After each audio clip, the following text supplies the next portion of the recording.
मतदार यादी जोपर्यंत होणार नाही तोपर्यंत जागा वाटप होणार नाही.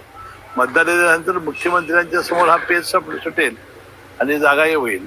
आता एवढ्या जागा तेवढ्या जागा अजून कुठल्याही ठरलेल्या नाहीत. हा मतदार यादीनंतरचाच तो कार्यक्रम असतो. त्यामुळं आता करणं हे अतिघाई होईल. राग असं नाही.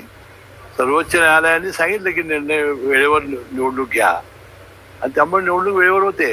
हे काल माहिती घेतली अशा पद्धतीनं चुकीच्या पद्धतीनं आपल्याला गोकुळला अनेक दिवसापासून अझरबैजान आणि आखाती देशामध्ये आपण तूप लोणी पाठवतो. त्यासाठी अशा सगळ्या इंटरनॅशनल निर्यातीसाठी अशा सेंटिमेंटची आवश्यकता असते आणि ते फार 2022 सालीच काढलेलं आहे.